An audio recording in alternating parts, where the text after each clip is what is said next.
नमस्कार। कभी सोचा है कि एक लंबी और खुशहाल जिंदगी का असली राज क्या है? आज हम विपिन कुमार वर्मा की किताब secret to live long happy life से कुछ ऐसे ही प्रैक्टिकल रहस्य जानने वाले हैं। देखिए, ये कोई बड़ी बड़ी फिलॉसफी वाली बातें नहीं है, बल्कि रोज की जिंदगी में छोटे छोटे बदलाव लाने के बारे में है, जिनसे वाकई में एक बड़ा फर्क आ सकता है। अच्छा, एक सवाल से शुरुआत करते हैं। क्या कभी ऐसा होता है कि किसी को मना नहीं कर पाते, बस ये सोचकर कि कहीं सामने वाले को बुरा ना लग जाए?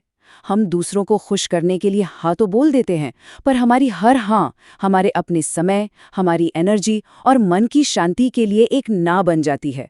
और ये एक ऐसा जाल है जो हमें धीरे धीरे थकाकर बर्नआउट की तरफ धकेल देता है। तो इस उलझन से बाहर निकलने का रास्ता क्या है? इस सफर में हम 4 बहुत ही शक्तिशाली सूत्रों को समझेंगे। पहला है ना कहने की हिम्मत जुटाना। दूसरा, अपनी सही रफ्तार खोजना। तीसरा, अपनी जिंदगी को एक कला की तरह खुद बनाना। और चौथा, पूरे आत्मविश्वास से अपनी बात रखना। तो चलिए एक एक करके इन्हें समझते हैं। तो हमारा पहला पड़ाव है ना कहने की शक्ति। कई बार हमें लगता है कि ना कहना स्वार्थ है, मतलब हम मतलबी हो रहे हैं। लेकिन सच तो यह है कि ये सेल्फ लव और सेल्फ रिस्पेक्ट की पहली सीढ़ी है। ये अपने और दूसरों के बीच एक हेल्दी बाउंड्री बनाने की कला है। ये बात कितनी पावरफुल है ना? कि जब हम दूसरों को ना कहना सीखते हैं, असल में हम खुद को हाँ कह रहे होते हैं। इसे ऐसे समझिए, एक माली है जो अपने बगीचे के हर पौधे को पानी देता है, लेकिन किसी एक पौधे पर इतना ज्यादा पानी डाल देता है कि वो गल जाता है।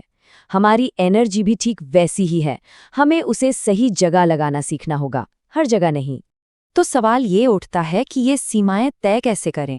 इसके 2 सिंपल से स्टेप्स हैं। पहला, सेल्फ अवेयरनेस, मतलब पहचानिए कि कौन सी चीजें आपकी एनर्जी खींच लेती हैं। और दूसरा, क्लियर कम्युनिकेशन, अपनी जरूरतों को सम्मान के साथ लेकिन मजबूती से बताइए। और हाँ, एक बात याद रखिए, हर बार लंबी चौड़ी सफाई देने की जरूरत नहीं होती। कभी कभी सिर्फ इतना कहना काफी होता है, मैं इस वक्त ये काम नहीं कर पाऊंगा। चलिए अब आते हैं हमारे दूसरे सूत्र पर, अपनी गति खोजें। हम सब एक ऐसी दुनिया में जी रहे हैं जो हमेशा कहती है और तेज, और ज्यादा, और बेहतर। लेकिन इस चूहा दौड़ में अपनी खुद की रफ्तार ढूंढना ही असली जीत है। वर्मा इसे जीवन का स्पीडोमीटर कहते हैं। जैसे कार का स्पीडोमीटर बताता है कि रफ्तार कितनी है, वैसे ही हमारे अंदर भी एक मीटर है जो बताता है कि हम कहीं बहुत तेज तो नहीं भाग रहे। लेकिन हम अक्सर क्या करते हैं?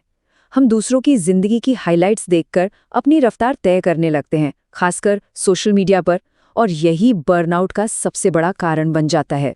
इसे ना राहुल और प्रिया की कहानी से समझते हैं। दोनों एक ही ऑफिस में काम करते हैं। राहुल हमेशा काम में डूबा रहता है, देर रात तक जागता है और ये मानता है कि आराम करना मतलब कमजोरी है। नतीजा, कुछ ही सालों में वो थककर बर्नआउट का शिकार हो जाता है। दूसरी तरफ प्रिया भी बहुत मेहनत करती है, लेकिन उसे पता है कि कब रुकना है। वो छोटे छोटे ब्रेक लेती है, अपनी हॉबीज को समय देती है, और इसका रिजल्ट, प्रिया न सिर्फ अपने काम में आगे बढ़ रही है, बल्कि वो खुश और शांत भी है। तो हम अपनी रफ्तार को जांचें कैसे? एक बहुत ही आसान तरीका है, पॉज तकनीक। दिन में बस कुछ देर के लिए, सिर्फ 2 मिनट के लिए रुकें, अपनी आंखें बंद करें और खुद से पूछें, मैं कैसा महसूस कर रहा हूँ? क्या मेरी रफ्तार बहुत तेज है? यकीन मानिए, ये छोटा सा ब्रेक आपकी जिंदगी की गाड़ी को पटरी पर रख सकता है। अब हम आते हैं तीसरे सिद्धांत पर, अपनी जिंदगी को खुद सुंदर बनाना। देखिए, एक खुशहाल जिंदगी कोई लॉटरी नहीं है जो अचानक से लग जाती है। इसे हर रोज छोटे छोटे प्रयासों से खुद बनाना पड़ता है। इसे ऐसे सोचिए, हमारी जिंदगी एक खाली कैनवस की तरह है। अब एक कैनवस खुद ब खुद तो एक खूबसूरत पेंटिंग बन नहीं सकता जब तक कि कोई आर्टिस्ट उस पर रंग न भरे।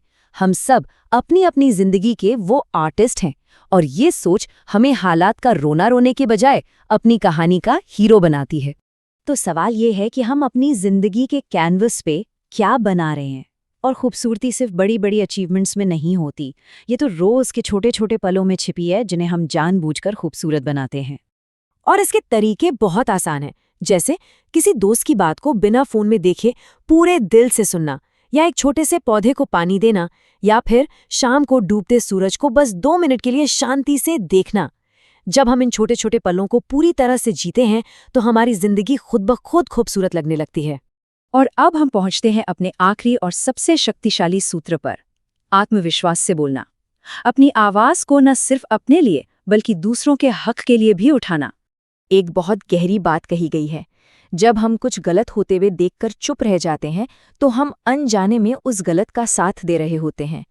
इसलिए अपनी आवाज उठाना सिर्फ हमारा हक नहीं बल्कि हमारी जिम्मेदारी भी बन जाती है।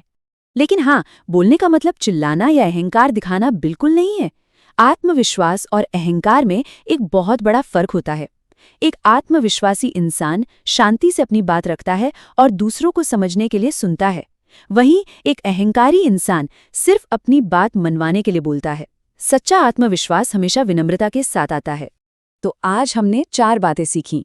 ना कहना, अपनी रफ्तार ढूंढना, अपनी जिंदगी को खूबसूरत बनाना और आत्मविश्वास से बोलना। ये सब मिलकर हमें एक ही चीज़ सिखाते हैं कि एक खुशहाल जिंदगी कोई इत्तेफाक नहीं है। ये हर रोज़ हमारे अपने हाथों से बनाई जाने वाली एक कला है। तो जाते जाते बस एक सवाल खुद से पूछिए, आज अपनी जिंदगी का कलाकार बनने के लिए वो कौन सा एक छोटा सा कदम उठाया जाएगा? क्या किसी ऐसी चीज को ना कहा जाएगा जो सारी एनर्जी खत्म कर रही है, या अपनी रफ्तार थोड़ी धीमी की जाएगी, या फिर किसी सही बात के लिए अपनी आवाज उठाई जाएगी?